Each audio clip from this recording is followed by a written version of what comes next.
कोंडागांव जिले के केसकाल विकासखंड अंतर्गत ग्राम धनोरा हाई स्कूल मैदान में महिला एवं बाल विकास विभाग द्वारा मुख्यमंत्री कन्या विवाह योजना अंतर्गत सामूहिक कन्या विवाह का कार्यक्रम आयोजित किया गया था। कार्यक्रम में बतौर मुख्य अतिथि केशकाल विधायक संतराम नेताम शामिल हुए। वहीं कार्यक्रम की अध्यक्षता कर रहे जिला पंचायत के अध्यक्ष देवचंद मातलाम समेत बड़ी संख्या में स्थानीय जनप्रतिनिधियों, पदाधिकारियों एवं अधिकारीगण ने शामिल होकर 140 नवविवाहित वर वधू को आशीर्वाद प्रदान किया।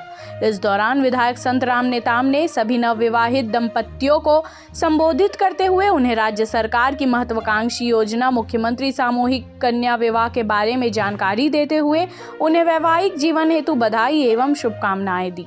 विधायक नेताम ने कहा कि मुख्यमंत्री कन्या विवाह के माध्यम से ग्रामीण एवं शहरी क्षेत्रों में निवासरत निर्धन परिवारों को इस महंगाई के दौर में शादी के दौरान होने वाले खर्चों को लेकर माता पिता के मन में चिंता रहती है। इसलिए हमारे मुख्यमंत्री भूपेश बघेल जी ने यह जिम्मेदारी अपने कंधे पर लेते हुए प्रतिवर्ष निर्धन युवक युवतियों की शादी करवा रहे हैं। इसी तारतम्य में आज धनोरा में महिला एवं बाल विकास विभाग की पूरी टीम के सहयोग से 140 जोड़ों का बड़े ही धूमधाम के साथ विधिवत रूप से विवाह संपन्न करवाया गया।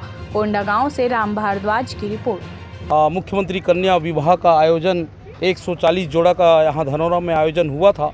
इस अवसर में हमारे जिला पंचायत के अध्यक्ष, हमारे जनपद के अध्यक्ष और भी जनप्रतिनिधि शामिल हुए। निश्चित तौर पे इस प्रकार से अगर शादी होता है हमारे अंचल में तो उन परिवार को जो आज की महंगाई में अपना धूमधाम से शादी नहीं हो पाता, कम खर्च में ये सामूहिक विवाह होता है, इससे उन परिवार को राहत मिलता है। मैं वर वधू को भी बहुत बहुत बधाई देता हूँ, उनके उज्जवल भविष्य की कामना करता हूँ। धन्यवाद।